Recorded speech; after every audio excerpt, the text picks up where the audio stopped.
नमस्कार, super prime time में आपका स्वागत है। आपके साथ मैं हूं Sumera Khan. Super prime time में हम आपको दिखाएंगे देश दुनिया की हर बड़ी और अहम खबर, वर्ल्ड एक्सक्लूसिव और explosive news stories, world breaking news और वॉर ब्रेकिंग न्यूज सीधे युद्ध के मैदान से। तो शुरुआत उस बड़ी खबर के साथ जो इस वक्त आ रही है युद्ध के मैदान से, सुपर प्राइम टाइम की। दक्षिणी लेबनान में इजरायली सेना की एयर स्ट्राइक देखने को मिली है। लतानी नदी के पास हिजबुल्लाह के ठिकानों पर हमला किया गया है। इजरायली डिफेंस फोर्स के हमले में हिजबुल्लाह का मिलिट्री कैंप तबाह हो गया है। एक तरफ इजरायली ब्रिगेड दक्षिणी लेबनान को हवाई हमले में तहस नहस कर रही है, हिजबुल्लाह के ठिकानों को तबाह कर रही है, तो वहीं दूसरी तरफ 60 मिनट में 200 प्रक्षेपास्त्र दागते हुए हिजबुल्लाह ने भी उत्तरी इजराइल में रक्तपात मचाया है। मगर इसी बीच लेबनान फ्रंट पर तालिबानी लड़ाकों के दस्तक देने की खबर सामने आ रही है। दावा किया जा रहा है कि ईरान की अपील के बाद तालिबान ने अपने 25,000 लड़ाकों को माफ कीजिएगा लेबनान की तरफ कूच करवा दिया है। दावा यह भी है कि तालिबानी लड़ाके सीरिया बॉर्डर पहुंच भी चुके हैं। तो क्या जल्द ही लेबनान फ्रंट से होगा इजराइल पर प्रहार? आखिर क्या है तालिबान का यरूशलेम रण? देखिए।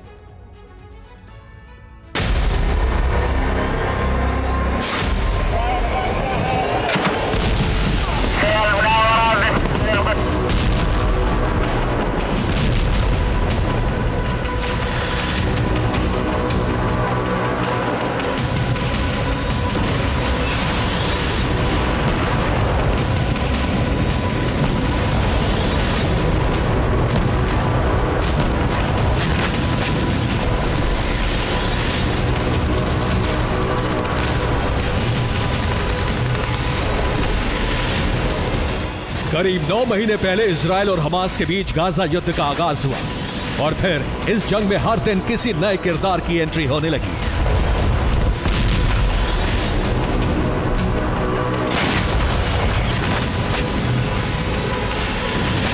पहले लेबनान से हिजबुल्लाह ने इजराइल पर धावा बोला। इसके बाद यमन के हूती लड़ाकों ने लाल सागर में गदर मचाया।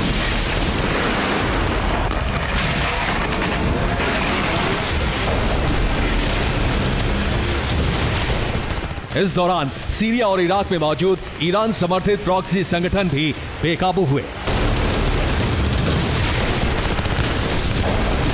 प्रॉक्सी संगठनों ने पूरे अरब में बारूदी भूचाल ला दिया।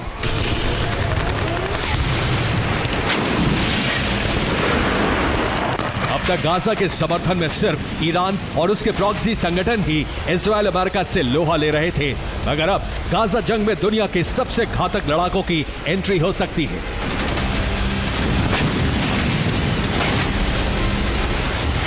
दावा किया जा रहा है कि लेबनान फ्रंट से तालिबानी लड़ाके इजराइल पर धावा बोल सकते हैं। दरअसल वॉर एक्सपर्ट्स ये आशंका जता रहे हैं कि तालिबान के करीब 25,000 से ज्यादा लड़ाके लेबनान पहुंच सकते हैं। ईरान, इराक और सीरिया के रास्ते लेबनान पहुंचने का रूट तैयार हुआ। तालिबानी लड़ाकों की पहली टुकड़ी सीरिया बॉर्डर तक पहुंच चुकी है, जबकि 1 दर्जन से ज्यादा तालिबानी लड़ाकों की टुकड़ी रास्ते में है। 100 घंटे बाद लेबनान फ्रंट से इजराइल पर हमले का प्लान तैयार है।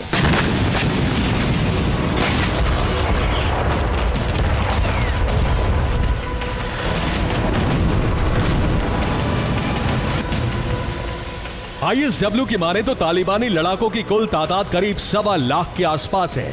फिलहाल लेबनान फ्रंट पर तालिबान ने 25,000 लड़ाके ही भेजे हैं।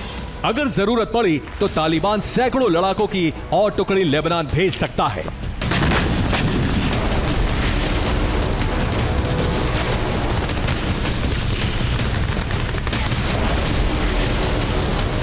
दरअसल गाजा के बाद इजराइल ने अपना अगला टारगेट लेबनान को बनाया और इसी के साथ ही नेतन्याहू ब्रिगेड ने लेबनान के खिलाफ मिलिट्री ऑपरेशन की तैयारी भी शुरू कर दी।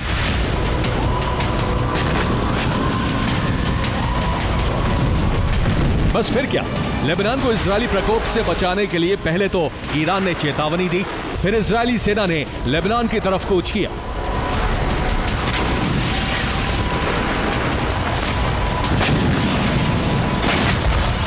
तो ईरान ने प्रॉक्सी संगठनों की मदद के लिए तालिबानी लड़ाकों को जंग में उतारने का फैसला किया।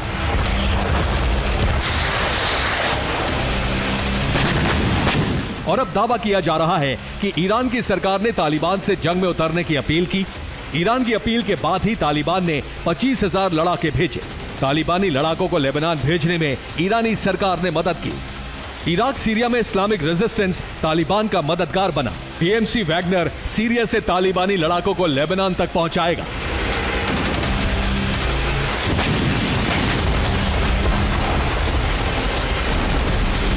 दावा किया जा रहा है कि बगदादी रूट से होते हुए तालिबानी लड़ाके अफगानिस्तान टू लेबनान पहुंचेंगे, वो भी 3000 किलोमीटर का सफर तय करते हुए। आखिर कैसे, ये भी जान लीजिए।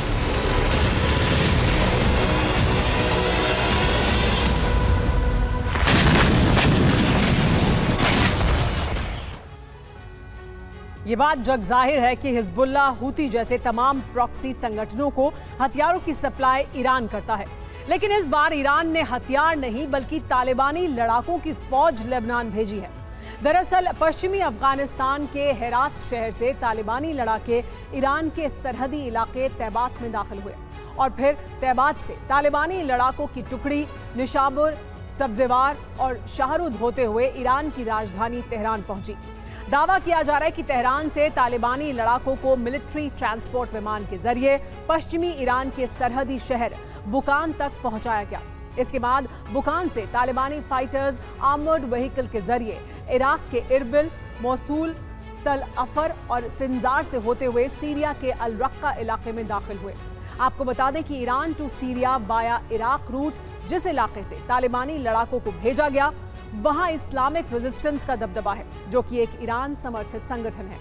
फिलहाल तालिबानी लड़ाके अल रक्का में मौजूद हैं और दावा है कि अल रक्का से तालिबानी लड़ाकों को लेबनान भेजने के लिए फरात नदी का इस्तेमाल किया जाएगा, जो सीरिया के अलेप्पो शहर में जाकर मिलती है।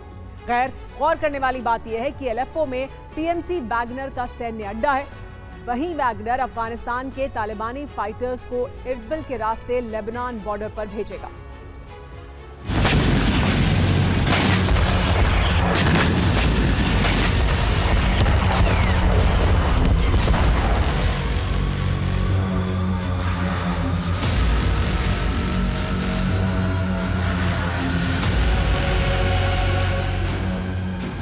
दरअसल पीएमसी वैगनर पुतिन की प्राइवेट आर्मी है। वैसे तो दावा किया जाता है कि इजराइल हमास जंग में पुतिन ईरान और उसके प्रॉक्सी संगठनों का साथ दे रहे हैं, मगर तालिबानी लड़ाकों को लेबनान में दाखिल कराने का जिम्मा वैगनर को इसलिए भी दिया गया है क्योंकि तालिबान और पुतिन सरकार के रिश्ते भी अच्छे हैं।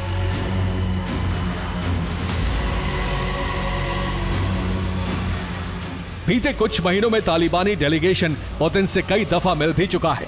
एसीओ समिट में भी रूस तालिबान के बीच मुलाकात हुई।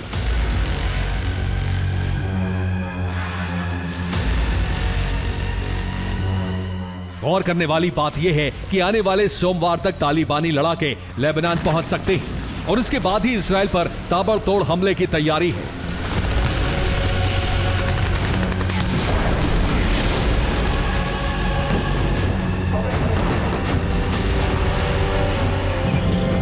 फिलहाल ईरान शांत है क्योंकि वहां राष्ट्रपति चुनाव की गहमा गहमी है। दावा किया जा रहा है कि नतीजों के साथ ही ईरान खुलकर इजराइल के खिलाफ जंग का आगाज कर सकता है।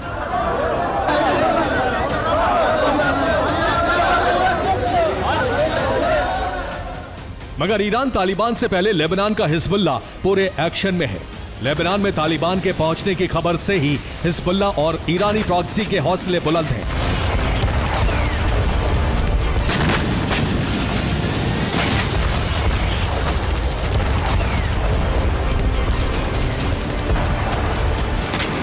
इसी का नतीजा है कि हिजबुल्लाह ने इजराइल पर 200 से ज्यादा हमले किए। उत्तरी इजराइल पर रॉकेट और मिसाइलों से प्रहार किया।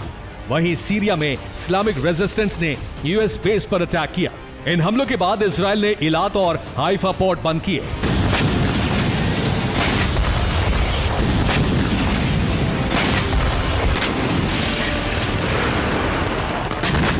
मतलब ये कि एक तरफ हिजबुल्लाह इजराइल के लिए काल बना हुआ है तो दूसरी ओर लाल सागर, यमन और सीरिया में भी तबाही जारी है।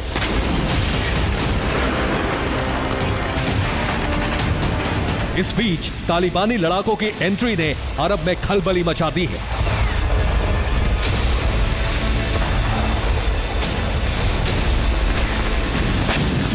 अब यह देखना होगा कि 100 घंटे बाद अगर तालिबानी लड़ाकों ने इजराइल पर धावा बोला तो मंजर कितना भयावह होगा, कितनी तबाही मचेगी। Bureau report, TV9 Bharatvarsh. और इस वक्त की बड़ी खबर राफा से। राफा में इजरायली सेना का मरकवा टैंक तबाह हो गया है। हमास लड़ाकों ने विस्फोटक के जरिए टैंक को उड़ा दिया। हमास ने हमले से जुड़ा वीडियो भी जारी किया है।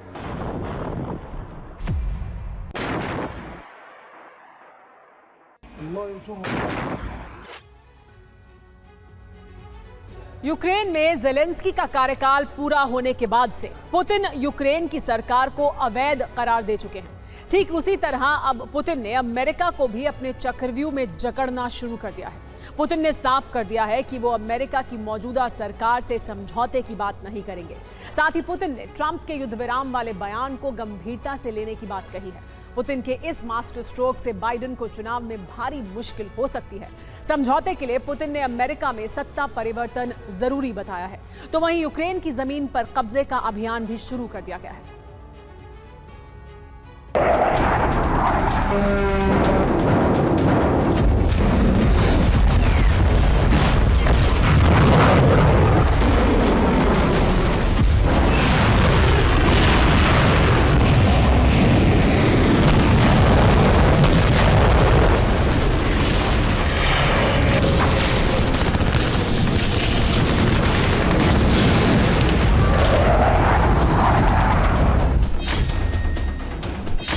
पुतिन का उद्देश्य अब सिर्फ यूक्रेन की जमीन पर तबाही नहीं,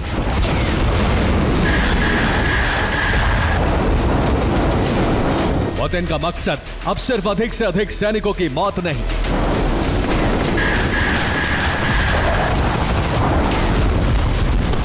पुतिन का लक्ष्य अब सिर्फ नेटो के हथियारों को भस्म करना नहीं,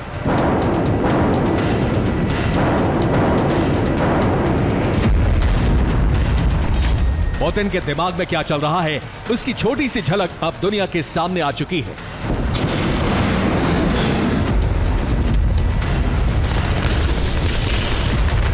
पुतिन बाइडेन पर हद से अधिक प्रेशर बनाने की कोशिश में है। पुतिन अमेरिका को यूक्रेन से दूर करने की कोशिश में है। हथियार सप्लाई रुकवाने की नीति पर आगे बढ़ रहे हैं। पुतिन ट्रंप को खुश करना चाहते हैं।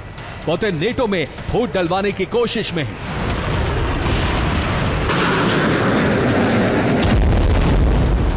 रूस की सेना अपना काम कर रही है। यूक्रेन में ताबड़तोड़ हमले हो रहे हैं, लेकिन वॉर जोन से दूर पुतिन जिस प्लानिंग पर काम कर रहे हैं, अगर वो कामयाब हुआ तो दुनिया फिर रूसी राष्ट्रपति के दिमाग का लोहा मान लेगी।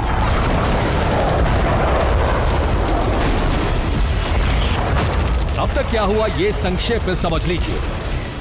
रूस ने युद्ध विराम का एक प्रस्ताव तैयार किया। युद्ध विराम के ड्राफ्ट को अमेरिका से लीक कराया गया। रूस के प्लान पर अब नेटो देशों में चर्चा हो रही है। वॉर जोन में रूसी टैंक कहर बरपा रहे हैं। मिसाइलों की बरसात की जा रही है। यूक्रेन के अधिक से अधिक इलाकों पर कब्जे की कोशिश चल रही है। लेकिन इस बीच जंग के मैदान से बहुत दूर अपने बयानों से पुतिन अमेरिका और नेटो के खिलाफ तैयार चक्रव्यूह को मजबूत कर रहे हैं।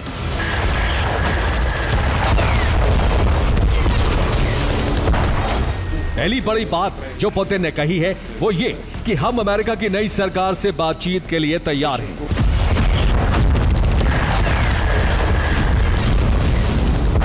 अमेरिका में चुनाव होने वाले हैं और पुतिन के इस बयान से साफ है कि वो बाइडेन के बाद जो राष्ट्रपति बनेगा उससे युद्ध पर बातचीत को तैयार है।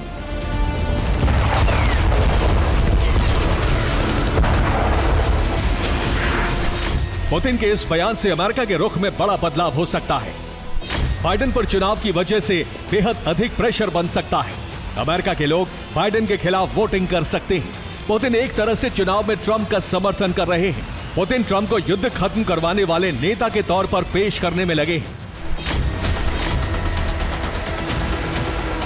पुतिन के इस प्रहार से यूक्रेन का सबसे बड़ा मददगार युद्ध से दूर हो सकता है।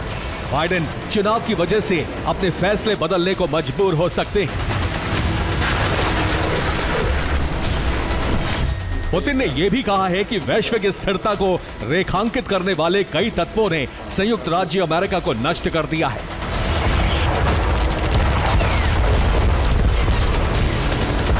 पुतिन साबित करने की कोशिश में है कि अमेरिका इस वक्त गलत नीतियों की वजह से सबसे खराब दौर में है और पुतिन की ये बातें अमेरिकी वोटर्स पर सीधे तौर पर असर डाल सकती हैं।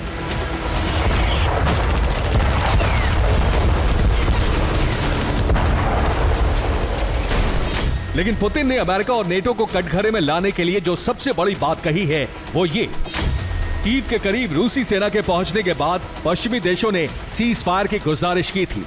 रूसी सेना लौट गई, लेकिन पश्चिमी देशों ने रूस के साथ धोखा किया। पुतिन ने अमेरिका को फरेबी देश करार दिया है, यानी अमेरिकी चुनाव तक पुतिन युद्ध क्यों नहीं रोकेंगे, इसकी वजह बता दी गई है। पहली ये कि वो बाइडेन के राष्ट्रपति रहते युद्ध विराम नहीं करेंगे।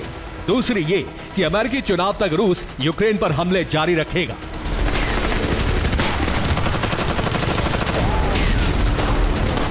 अब पुतिन के इस प्लान का फायदा यह होगा कि अमेरिका की अगली सरकार पुतिन की सभी शर्तों को मान सकती है।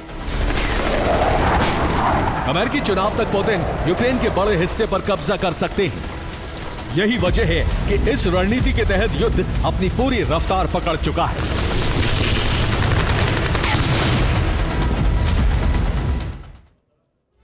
यूक्रेन में तबाही का सिलसिला तेज है। गुरुवार को यूक्रेन पर 22 बार ड्रोन से हमले हुए।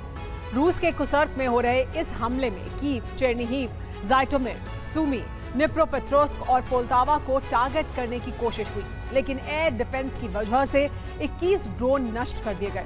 रूस के भीषण हमले के बीच पश्चिमी यूक्रेन में 600 यूक्रेनी सैनिकों की मौत हुई है। दक्षिणी यूक्रेन रूस के हमलों में 630 यूक्रेनी सैनिक गंवा चुका है, जबकि यूक्रेन सेंटर में चल रहे युद्ध में 490 सैनिकों की मौत हो गई। बात उत्तर की करें तो खार्किव में रूस के हमले तेज हो गए हैं। रूस ने खार्किव में 6 पुल को गिरा दिया है। रूस ऐसा इसलिए कर रहा है ताकि खार्किव में लड़ रहे यूक्रेनी सैनिकों तक जरूरी सामान पहुंचाना बेहद मुश्किल हो जाए।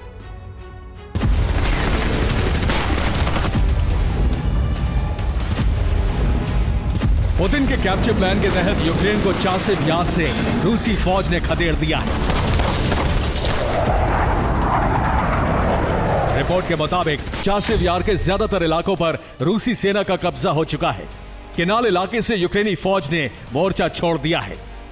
चासिव यार में बड़े पैमाने पर यूक्रेनी सैनिकों की मौत हुई है।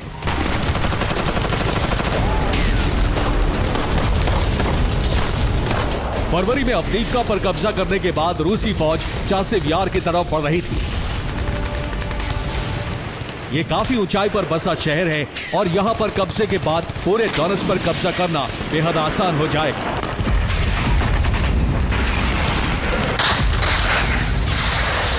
रिपोर्ट के मुताबिक लगातार हमलों के बाद यूक्रेनी कमांडर्स अपने सैनिकों को लेकर सुरक्षित इलाके की तरफ चले गए हैं। पोल्टावा के करीब मंगलवार को स्कंदर मिसाइलों से एयरबेस पर हमला हुआ था।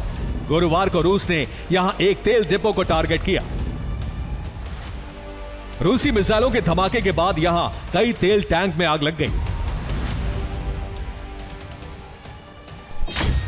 यूक्रेन के ड्रोन का संहार करने के लिए Donetsk Panjshir S-1 air defence की तैनाती कर दी गई। हथियार खत्म होने के बाद यूक्रेन ड्रोन से हमले कर रहा है। एक दिन पहले यूक्रेन ने यहां एक रूसी हथियार गोदाम को नष्ट कर दिया। वॉर जोन में ड्रोन से ड्रोन का शिकार भी शुरू हो चुका है। रूस ने इसके लिए अपने ड्रोन को नेट लॉन्चर से लैस किया है। रूसी ड्रोन ने इसी हथियार से यूक्रेन के एक बाबा यागा ड्रोन को गिरा दिया।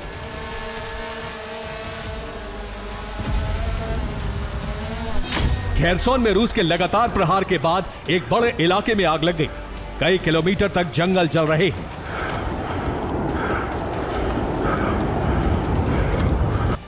काला सागर में रूसी सैनिकों के आने के डर से ओडेसा में किलेबंदी कर दी गई है। टैंक को रोकने वाले ड्रैगन टीथ से एक सुरक्षा दीवार बनाई गई है। अब यूक्रेन में ताबड़तोड़ प्रहार के साथ यूक्रेन को अलग थलग करने की कोशिश भी हो रही है। वॉर एक्सपर्ट्स के मुताबिक यूक्रेन को भले ही नेटो से हथियारों की खेप मिल जाए, लेकिन सैनिकों की कमी के चलते यूक्रेन सरेंडर करने को मजबूर हो जाएगा। Bureau report, TV9 Bharatvarsh. इस वक्त की बड़ी खबर खार्किव से। खार्किव में रूस का फैब 3000 बॉम्ब से अटैक। रूस की वायुसेना ने बॉम्बर से ग्लाइड बॉम्ब दागे। फैब 3000 के प्रहार से खार्किव में तबाही हुई है।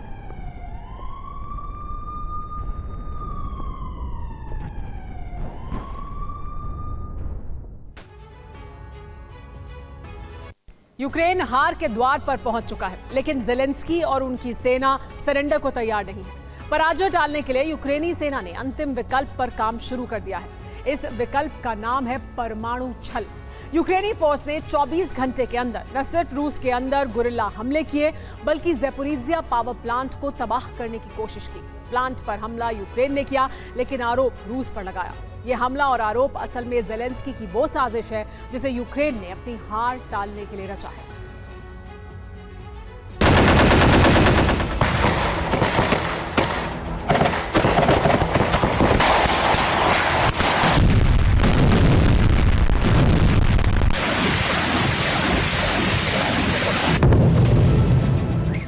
ये बारूदी हुंकार हार टालने के लिए यूक्रेन का अंतिम प्रयास है।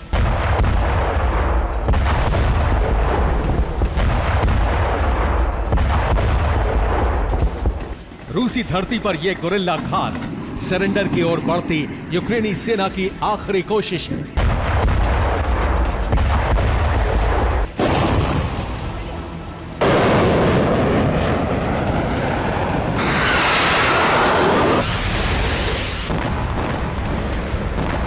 रूसी सेना के वज्रपात से यूक्रेनी फोर्स के पैर उखड़ चुके हैं।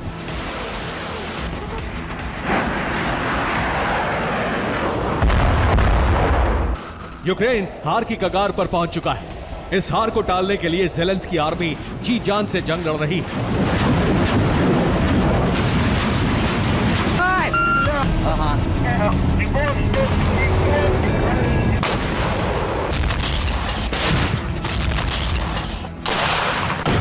जिस तरह रूसी सेना यूक्रेन के शहरों को जला रही है, उसी तरह यूक्रेन ने भी रूसी सेना को जख्म देने की कोशिश की।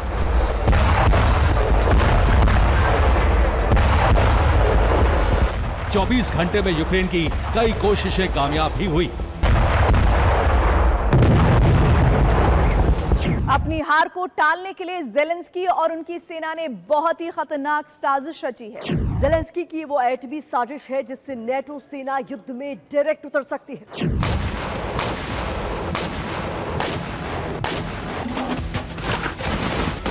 ज़ेलेंस्की और उनकी सेना आखिर अपनी हार कैसे टालने की कोशिश कर रहे हैं? अमेरिका और नेटो सेनाओं को जंग में खींचने का षड्यंत्र क्या है, ये आपको बताएंगे, लेकिन उससे पहले 24 घंटे के अंदर यूक्रेन ने गुरिल्ला घात कर रूसी धरती को किस तरह से जला दिया, इसकी वीडियो वॉर रिपोर्ट देखिए। यूक्रेन ने रूस के एंटी एयरक्राफ्ट मिसाइल रेजिमेंट के हेडक्वार्टर पर ड्रोन विस्फोट किया। हमले में रूसी सेना के हेडक्वार्टर को बड़ा नुकसान पहुंचा है। हेडक्वार्टर की सुरक्षा के लिए रूस का S-400 एयर डिफेंस सिस्टम तैनात था। यूक्रेनी फोर्स ने इसे भी जलाकर भस्म कर दिया। कातोवस्क में यूक्रेनी ड्रोन ब्रिगेड ने रूस की गन बनाने वाली फैक्ट्री को तबाह कर दिया।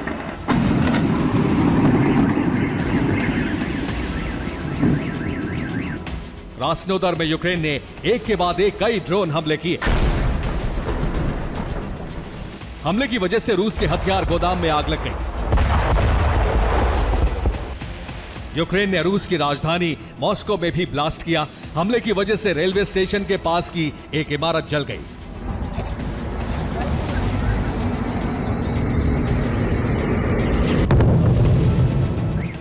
यूक्रेन ने सबसे घातक हमला रूस के रोस्टोव में किया।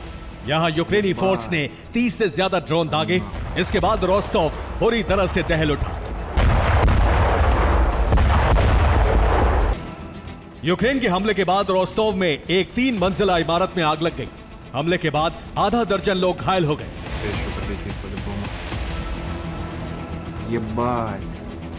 यूक्रेन के ड्रोन हमले में रूस का एक पावर सब स्टेशन भी तबाह हो गया।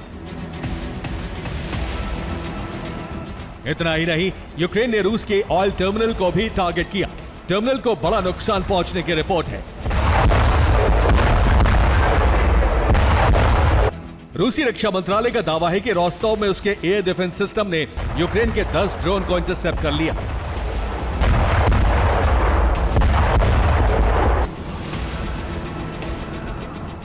यूक्रेनी फोर्स जिस वक्त रूस की धरती पर ड्रोन की बारिश कर रही थी, उसी वक्त खतरनाक साजिश के तहत उसने ज़ैपोरिज़िया न्यूक्लियर पावर प्लांट को भी तबाह करने की कोशिश की।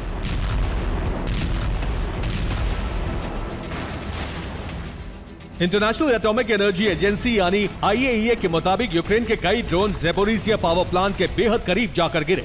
सवाल यही है कि आखिर यूक्रेन ज़ेपोरिजिया पावर प्लांट को टारगेट क्यों कर रहा है? इसके पीछे ज़ेलेंस्की और बोदानोव का षड्यंत्र क्या है?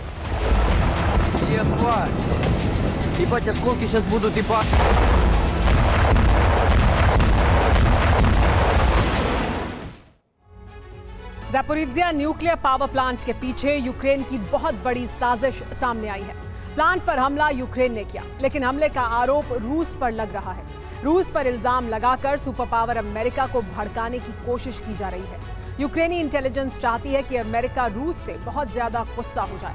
नाराज होने पर अमेरिका के साथ साथ नेटो सेनाएं सीधे तौर पर युद्ध में उतर जाएंगी।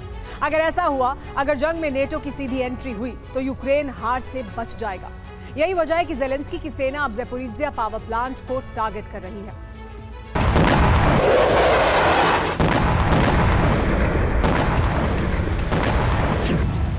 Ukraine Zaporizhzhia nuclear power plant पर हमले इसलिए कर रहा है ताकि युद्ध में नेटो की सेना उतर जाए और यूक्रेन हार से बच जाए।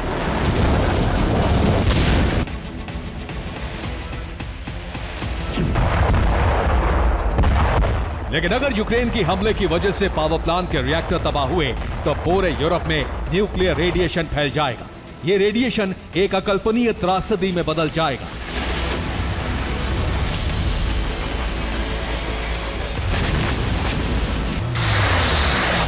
यूक्रेनी सेना ने ज़ेपोरिजिया में सिर्फ पावर प्लांट पर ही हमला करने की कोशिश नहीं की, बल्कि उसने रूस के एक रडार को तबाह कर दिया।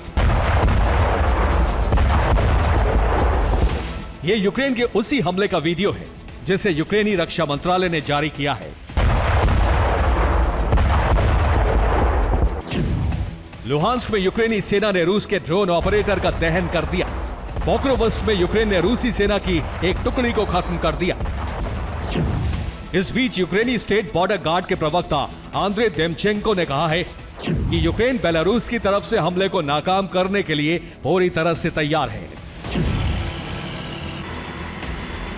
यूक्रेन की तरफ से यह बयान इसलिए आया है क्योंकि बेलारूस की सेना यूक्रेन बॉर्डर पर पहुंच चुकी है। यहां बेलारूस ने एयर डिफेंस सिस्टम के साथ साथ खतरनाक हथियारों की तैनाती कर दी है।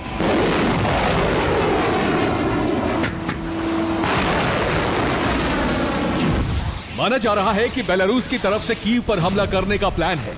यही वजह है कि यूक्रेन ने रूस और बेलारूस दोनों के लिए चेतावनी जारी की है। इस बीच अमेरिका के पूर्व विदेश मंत्री जॉन कैरी ने युद्ध को लेकर बड़ा बयान दिया है। कैरी ने कहा है कि यूक्रेन रूस से ये जंग नहीं जीत पाएगा।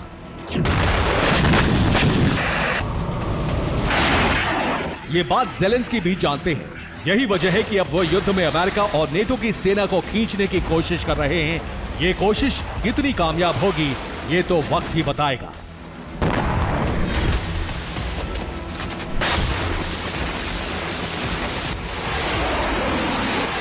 Bureau report, TV9 Bharatvarsh. इस वक्त की बड़ी खबर यह कि यूक्रेनी सेना के ठिकानों पर रूस ने बमबारी की है। फैब और ओडाब जैसे ग्लाइड बम से प्रहार किया गया है। रूसी हमलों में यूक्रेनी सेना का बेस नेस्तनाबूद हो गया है। देखिए किस तरह से हमला किया गया। यूक्रेनी सेना का एक बेस इन हमलों में नेस्तनाबूद हो गया।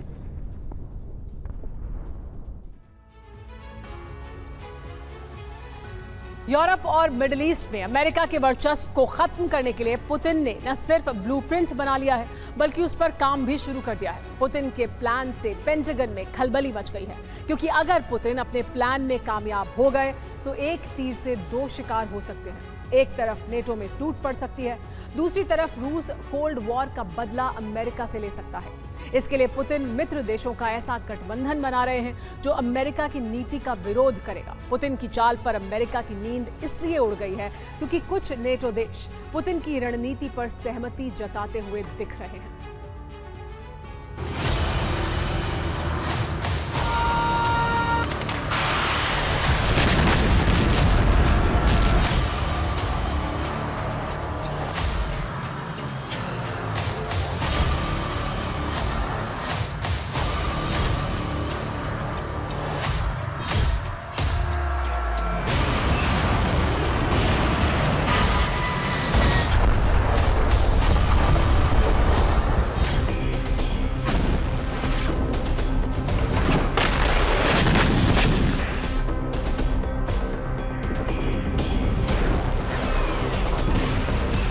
यूक्रेन को मदद के बाद अब नेटो ने उन देशों में तैनाती बढ़ानी शुरू कर दी है जिनका बॉर्डर रूस से लगता है। इसका सीधा मतलब है कि नेटो कुछ बड़ा करने की तैयारी में है।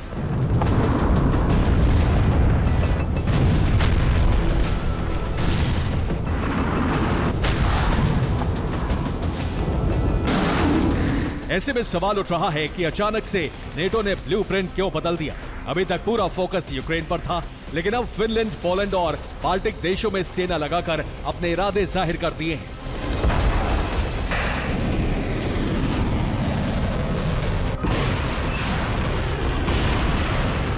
फिनलैंड की संसद ने नेटो के डिफेंस एग्रीमेंट पर सहमति जता दी है, जिसके तहत नेटो फिनलैंड में 15 मिलिट्री बेस बनाने जा रहा है।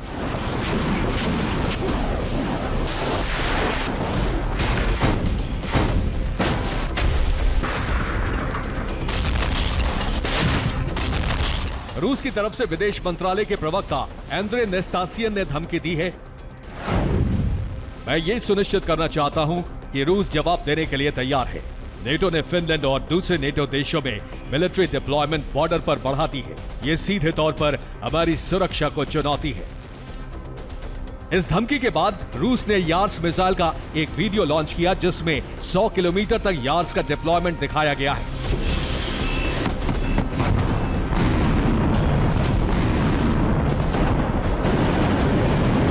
आईसीबीएम न्यूक्लियर मिसाइल रूस का ऐसा हथियार है जिससे नेटो और अमेरिका दोनों कांपते हैं। और अब वीडियो के बाद ये बेचैनी और बढ़ गई है। आखिर पुतिन यार्स की ताकत प्रदर्शन से क्या साबित करना चाहते हैं?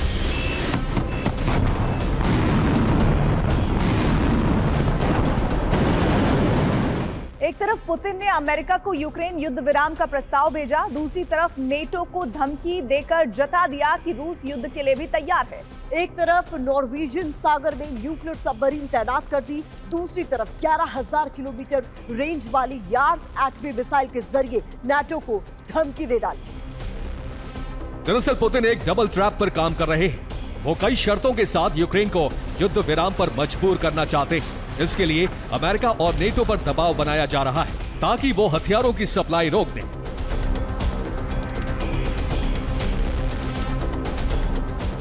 दूसरी तरफ पुतिन कई देशों को मिलाकर ऐसा गठबंधन बना रहे हैं जो नेटो का न सिर्फ मुकाबला कर सके बल्कि उसे धूल चटा सके। इसके लिए पिछले 1 महीने से पुतिन काफी एक्टिव है। पहले पुतिन ने नॉर्थ कोरिया का दौरा किया, फिर चीन का दौरा किया। 2 दिन पहले पुतिन एससीओ समिट में शामिल हुए। अब पुतिन तुर्की जाने वाले हैं, जिसके बाद ईरान जाने की भी तैयारी है। जबकि इसी बीच हंगरी के पीएम विक्टर ऑर्बन दूसरी बार मॉस्को दौरे पर पहुंच गए। हंगरी एक नेटो सदस्य देश है और तुर्की भी। दोनों देशों से रूस की बढ़ती नजदीकी अमेरिका की चिंता बढ़ा रही है। हालांकि अमेरिका ने अजरबैजान और आर्मीनिया के विदेश मंत्री को वॉशिंगटन आने का बुलावा देकर रूस को काउंटर करने की कोशिश की है।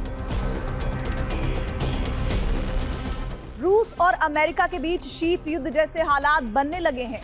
खेमेबाजी शुरू हो गई है। दुनिया के छोटे बड़े देशों को अपने पक्ष में करने की हर कोशिश की जा रही है। यूरोप में नाटो देशों में खलबली मची हुई है, क्योंकि कई देश अभी भी रूस पर लगे प्रतिबंधों का विरोध कर रहे हैं और रूस की युद्ध विराम की शर्तों पर सहमति जता रहे हैं। हंगरी के पीएम के मॉस्को दौरे ने नेटो देशों में पड़ती फूट को जाहिर कर दिया है। विक्टर ऑर्बन पर एस्टोनिया की तरफ से प्रतिक्रिया आई है। विक्टर ऑर्बन मॉस्को में हो या कहीं भी, वो यूरोपियन यूनियन को रिप्रेजेंट नहीं करते हैं। हालांकि ईयू में उनकी स्थिति को लेकर संदेह जरूर पैदा हो रहा है। अभी तो सिर्फ एस्टोनिया ने बोला है, आगे कई और देश सामने आ सकते हैं। दरअसल ये वही प्लान है जिस पर पुतिन काम कर रहे हैं, यानी नेटो में फूट। उधर फ्रांस को लेकर भी नेटो की धड़कनें बढ़ी हुई हैं, क्योंकि 7 जुलाई को दूसरे राउंड की वोटिंग है। पहले फेज में राइट विंग भारी पड़ता दिख रहा है। अगर दूसरे राउंड में भी ऐसा हुआ तो इमैनुअल मैक्रो की सत्ता जा सकती है। ऐसे में उनकी पॉलिसी भी बदलेगी, जिसमें यूक्रेन को सैन्य मदद रोकी जा सकती है।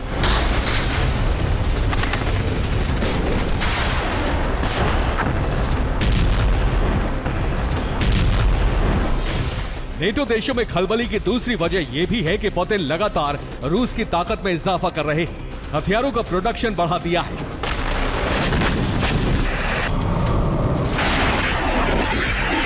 साथ ही चीन, नॉर्थ कोरिया और ईरान के साथ डिफेंस और स्पेस सेक्टर में कई अहम करार किए हैं। यानी ये तीनों मिलकर अमेरिका को सीधा चैलेंज करने की तैयारी में है। खासतौर से मिडिल ईस्ट में दखल देकर पुतिन वहां का समीकरण बदलने की प्लानिंग में है। इसके लिए ईरान पुतिन का सबसे बड़ा मददगार है।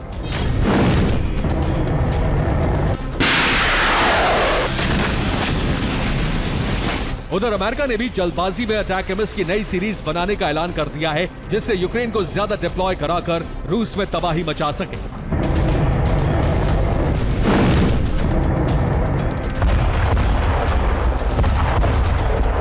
जबकि रूस पहले ही इतने हथियार बना चुका है कि वो लंबा युद्ध लड़ सके। कहीं ऐसा ना हो अमेरिका हथियारों की होड़ में उलझा रहे और पुतिन नेटो देशों को तोड़कर अपने खेमे में शामिल कर ले और यूरोप, अरब में अमेरिका का वर्चस्व दांव पर लग जाए।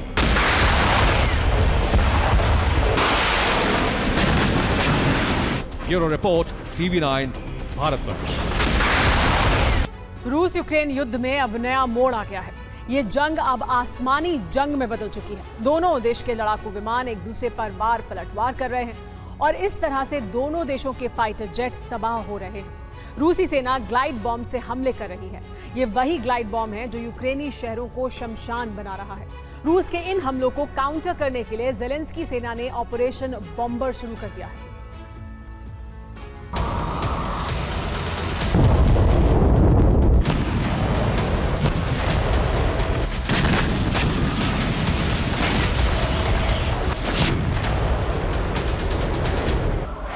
सौ घंटे से यूक्रेन विनाश की आग में पूरी तरह से जल रहा है।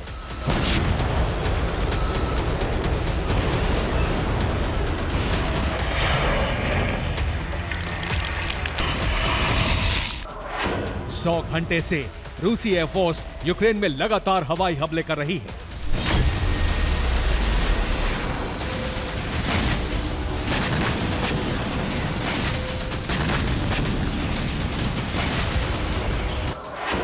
सौ घंटे से यूक्रेनी एयरफोर्स को बहुत बड़ी चोट पहुंच रही है।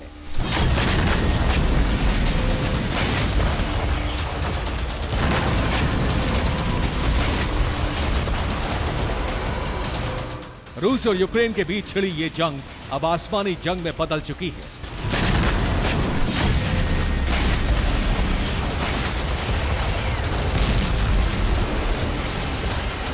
रूसी लड़ाकू विमान ग्लाइड बमों की बरसात कर रहे हैं और यूक्रेनी शहर भस्म होते जा रहे हैं।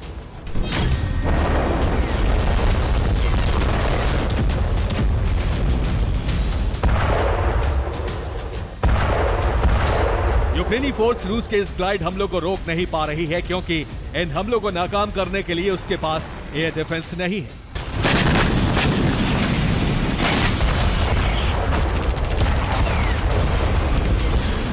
रूसी एयरफोर्स ने क्रीवी रीग के एयरबेस पर हमला किया। हमले में यूक्रेन का MiG-29 लड़ाकू विमान जल गया। एयरबेस पर तैनात यूक्रेन के कई और सैन्य वाहन तबाह हो गए। रूसी रक्षा मंत्रालय ने हमले का वीडियो जारी किया है।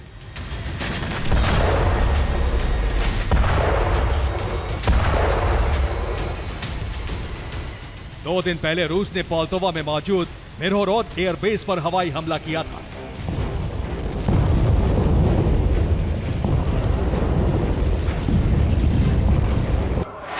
रूसी रक्षा मंत्रालय के मुताबिक हमले में यूक्रेन के 5 Su-27 बर्बाद हो गए, 2 Su-27 को नुकसान पहुंचा है।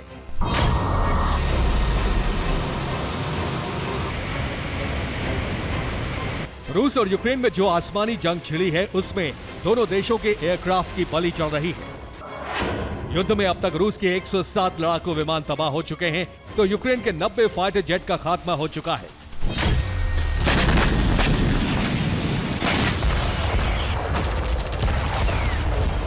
रूसी एयरफोर्स 100 घंटे से जिस तरह से यूक्रेन में ग्लाइड बमों की बरसात कर रही है, उससे यूक्रेन में हड़कंप मचा हुआ है।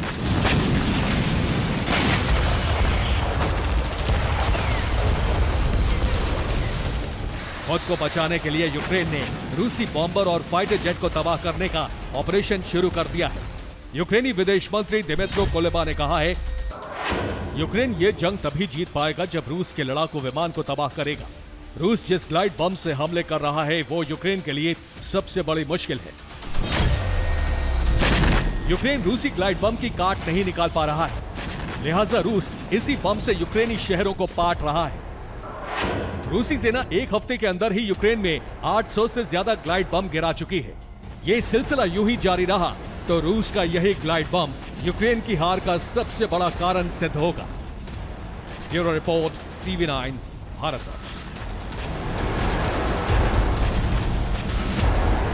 अमेरिका के खिलाफ रूस और चीन का संयुक्त अभियान जारी है। ताइवान के करीब चीन का दादागिरी जारी है, तो वहीं चीन ने अमेरिका की जासूसी करने का पूरा इंतजाम कर लिया है। चीन क्यूबा नया रडार सिस्टम लगा है जो बेहद शक्तिशाली है। क्यूबा में पिछले दिनों रूस की पनडुब्बी होने की जानकारी मिली थी, तो वहीं अब वेनेजुएला में रूस के युद्धपोत पहुंचे हैं। रूस और चीन अमेरिका के आसपास लगातार तैनाती बढ़ा रहा है, जिससे दुनिया में वॉर ऑफ सुपर पावर्स का खतरा और बढ़ रहा है।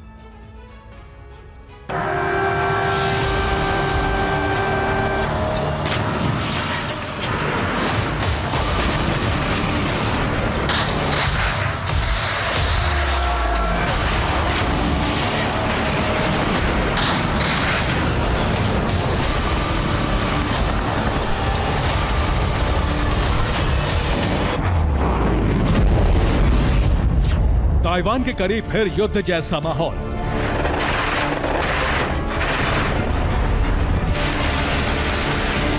ताइवान की नेवी और अमेरिकी नौसेना ड्रैगन की नौसेना को जवाब देने की तैयारी में।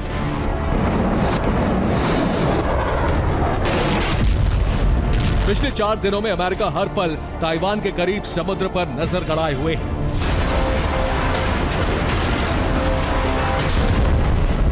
ऐसा इसलिए क्योंकि चीन ने ताइवान की एक फिशिंग बोट पर कब्जा जमा लिया है।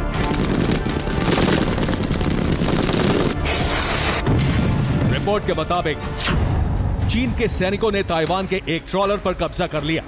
चीन के तटरक्षकों ने ताइवानी बोट पर सीमा उल्लंघन का आरोप लगाया। चीन के सैनिक बोट को जबरदस्ती फुजियान के बंदरगाह पर ले गए। अमेरिका के लिए चिंता की बात सिर्फ यही नहीं है। खुलासा हुआ है कि चीन क्यूबा में एक रडार स्टेशन बनाने जा रहा है।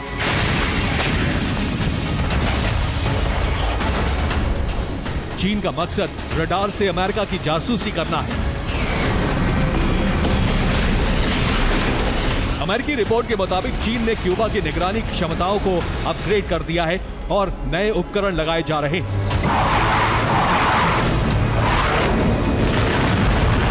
रिपोर्ट के मुताबिक शक्तिशाली रडार अमेरिकी सेना की हवाई और समुद्री गतिविधि की निगरानी करने में सक्षम होगा। चीन अमेरिकी रेडियो ट्रैफिक की निगरानी कर पाएगा। अमेरिका के उपग्रहों के डेटा को भी इंटरसेप्ट किया जा सकता है। फ्लोरिडा में यूएस का अंतरिक्ष प्रक्षेपण परिसर भी है। चीन जहां रडार लगा रहा है, वहां अमेरिकी दक्षिणी कमान और केंद्रीय कमान दोनों का मुख्यालय भी है।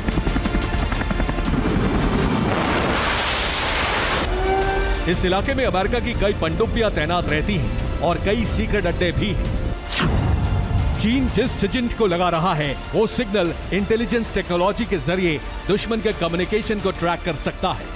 मैसेज को डिकोड भी किया जा सकता है। नागरिक और सैन्य दोनों ही तरह की एजेंसियां इसका इस्तेमाल कर सकती हैं। चीन पनडुब्बी युद्धाभ्यास, मिसाइल परीक्षण, रॉकेट लॉन्च और सैन्य अभ्यास का डेटा इकट्ठा करके अमेरिकी सैन्य रणनीति के बारे में अधिक जानकारी हासिल कर सकता है।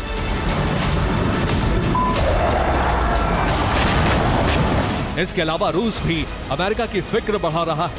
क्यूबा के बाद अब रूस की नेवी वेनेजुएला को नया ठिकाना बना रही है।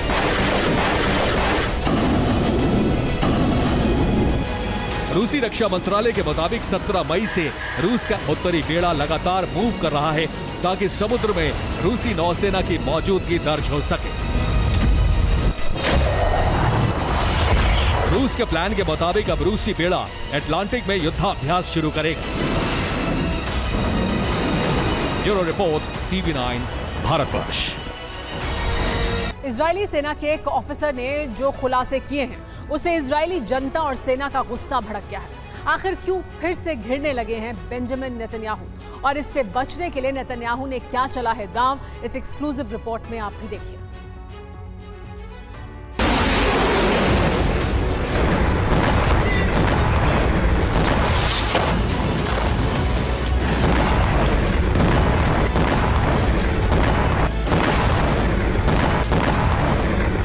जितनी तेजी से इजराइल गाजा पर हमले कर रहा है, उतनी ही तेजी से बेंजामिन नेतन्याहू का विरोध बढ़ता जा रहा है।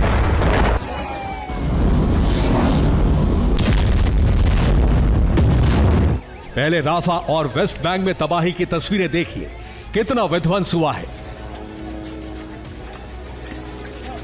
बेंजामिन नेतन्याहू ने साफ कर दिया है, जब तक हमास का एक भी लड़ाका जिंदा है, तब तक हमले रुकेंगे नहीं।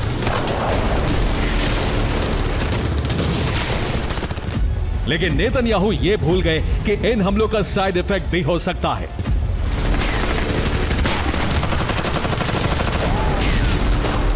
युद्ध लंबा खिंचने से इजरायली सेना में गुस्सा बढ़ रहा है। कई सैनिक बेंजामिन के युद्ध नीति के खिलाफ हो गए हैं। कभी भी इजरायली सेना में विद्रोह का विस्फोट हो सकता है। इसके अलावा बंधक नहीं छोड़े जाने से भी नेतन्याहू के खिलाफ आक्रोश बढ़ रहा है। जबकि इजराइल पर लगातार युद्ध विराम का दबाव बढ़ रहा है, लेकिन नेतन्याहू की जिद की वजह से ऐसा नहीं हो पा रहा। बेंजामिन के खिलाफ बढ़ते आक्रोश का खुलासा इजरायली सेना के एक अफसर ने किया है।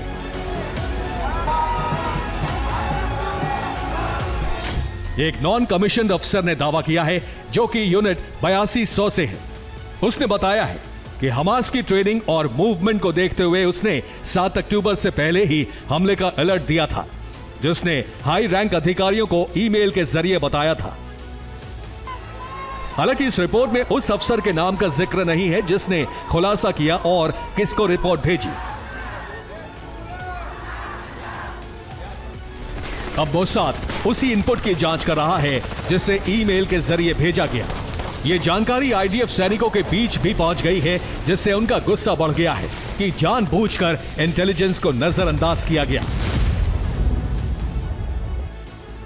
अब बेंजामिन नेतन्याहू को इसका जवाब देना पड़ सकता है, क्योंकि वॉर कैबिनेट के सदस्यों ने भी इस मुद्दे को उठाया है। इस बीच नेतन्याहू ने मामले की गंभीरता को भांप लिया है और अब एक नया पैटर्न चला है। अब बेंजामिन नेतन्याहू युद्ध विराम को तैयार होते दिख रहे हैं। हो सकता है आने वाले दिनों में हमास से बातचीत फिर से शुरू हो जाए। लेकिन सवाल उठ रहा है, क्या इजरायली जनता नेतन्याहू को इतनी बड़ी लापरवाही के लिए माफ कर पाएगी, जिसने हमास को इजरायल में तबाही का लाइसेंस दे दिया? Bureau report, TV9 Bharatvarsh. आज ब्रिटेन में चुनावों के नतीजे आए, जिसमें लेबर पार्टी ने 400 का आंकड़ा पार कर 14 साल बाद सत्ता में वापसी की। इसी तरह ईरान में भी राष्ट्रपति चुनाव के सेकेंड राउंड की आज वोटिंग हुई। अब वहां किसे मिलेगा सत्ता का ताज, देखिए।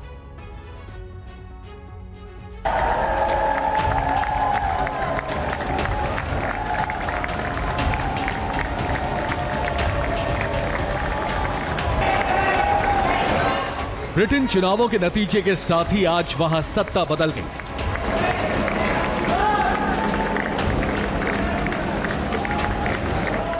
करीब 14 साल के वनवास के बाद ब्रिटेन की लेबर पार्टी ने जबरदस्त वापसी करते हुए 400 पार के आंकड़े को हासिल किया। सत्ताधारी कंजर्वेटिव पार्टी के इस बार चुनावों में करारी शिकस्त हुई। इसी के साथ ऋषि सुनक ने प्रधानमंत्री पद से इस्तीफा दे दिया। सुनक की जगह लेबर पार्टी के 61 साल के कीर स्टारमर ब्रिटेन के 58वें प्रधानमंत्री बने।